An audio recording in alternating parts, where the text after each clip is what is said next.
This video is a little bit different to my usual. We're going to talk about decision fatigue in the garden.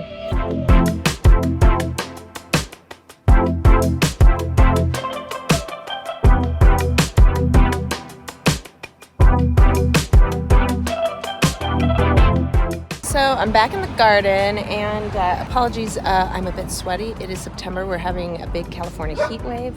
So I'm out here just kind of doing a little bit of garden maintenance, and I have a lot of plants that I have set aside because I couldn't decide where they wanted to go. And so I think this video is more about like garden decision fatigue and getting over it.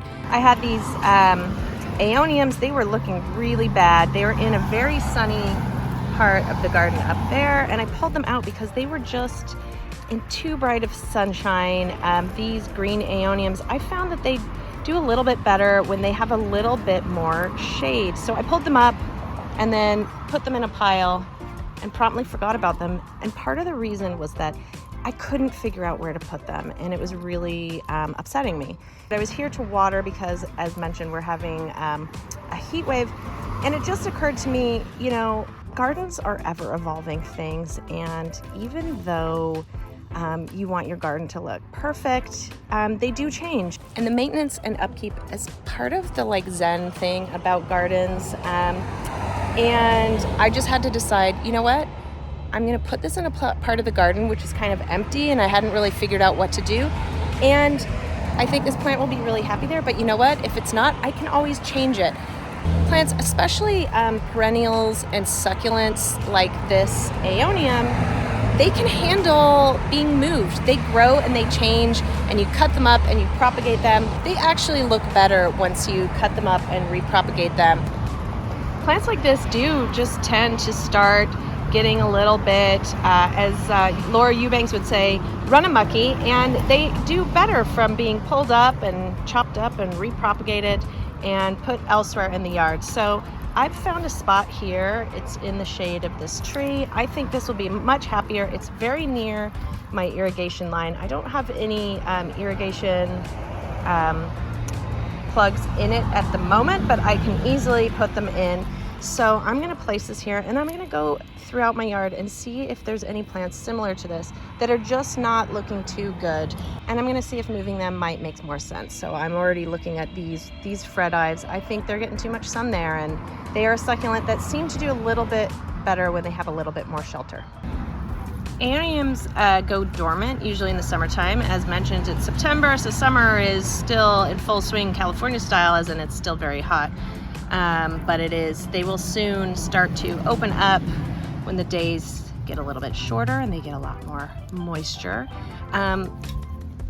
To replant these, this one looks pretty good. I kept its root ball intact. I could snip this and just place them in the soil, but I think I'm gonna keep this one intact because it looks kind of all right. This one, what I'm gonna do to get this one ready, I'm gonna pull off all these dead leaves. That helps with airflow with these. I mean, this is something that should be done anyways, even if they're planted. Mealybugs and ants do tend to love to get into these old leaves.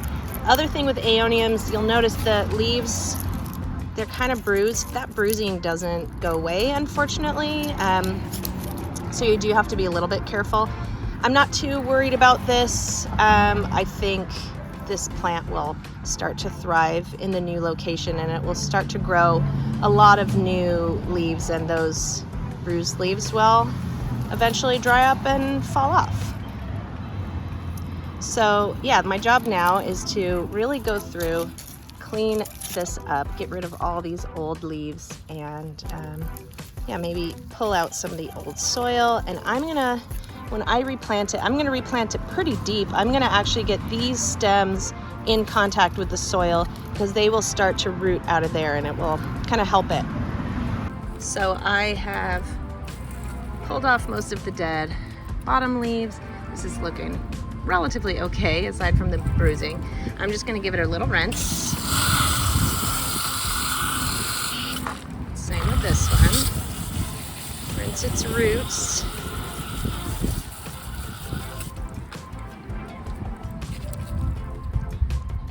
And I think it's ready to be planted.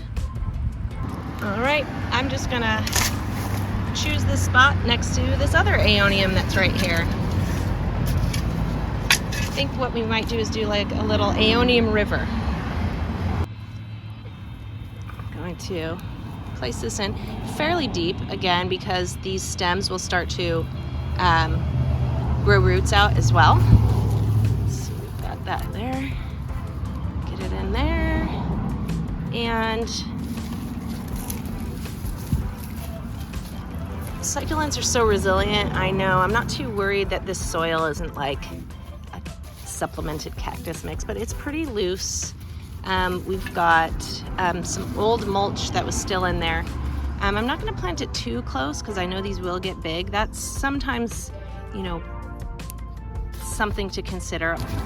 And actually, now that I'm here, I'm going to plant a lot of these Aeoniums that have just literally been sitting in a pile in my front yard. I'm gonna plant them in there because even if it doesn't work, at least that way they'll be growing rather than sitting in this pile looking sad.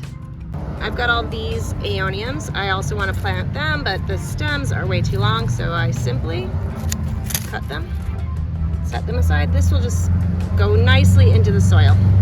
So I'm in Southern California. We are in the midst of a heat wave and a drought.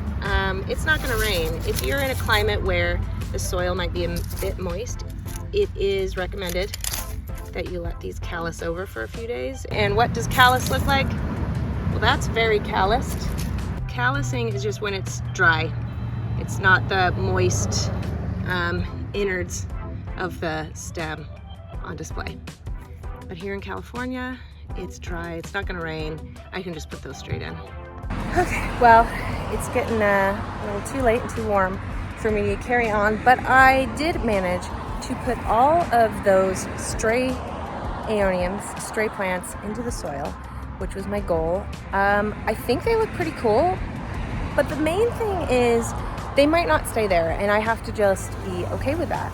I think for myself, sometimes I think too hard about what should go in the garden, and it's not very helpful for actually making the garden grow. I have a lot of plants that sit in nursery pots and sometimes dry out and die because I've failed to decide on where they should go.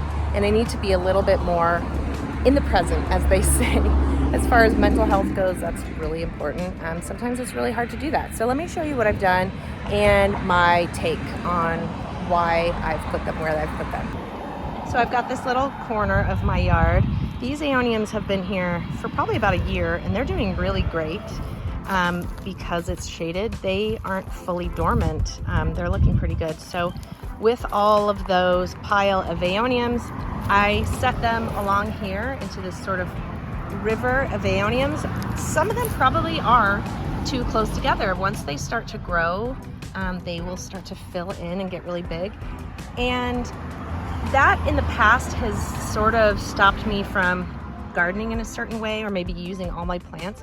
But I realized this is the thing. Once they get overgrown, then I just can clip them back or pull them out and put them somewhere else. But for now, it's not even looking that filled in. So hopefully by the winter time, when they come out of dormancy, they will really start to take shape. And one thing I need to remind myself about the fact that these plants are going to grow a little bit bigger and fill in, so will these. These are blue agave americana that I place here as little pups, and they're starting to grow. They are gonna really get too big for this space. And so what I'm gonna do, pull them out, put them somewhere else, or give them away. I think that's one thing about gardens that you just have to kind of, again, be a little bit present and just enjoy each phase of the garden as it is. In wintertime, when things die back, be okay with that. Or in the case of here in California, it's usually summertime that things die back, and wintertime they start to look more lush. So this part as well, I had some Fred Ives there.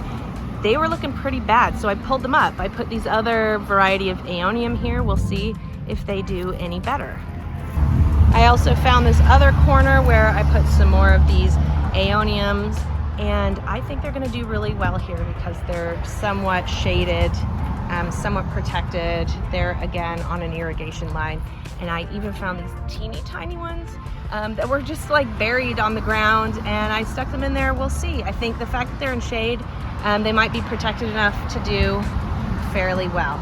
you know, this part of the garden is looking a little bit ignored. So I'm happy to just put that stuff there, see what happens. If it works, it works. If it doesn't, we can always pull it out again.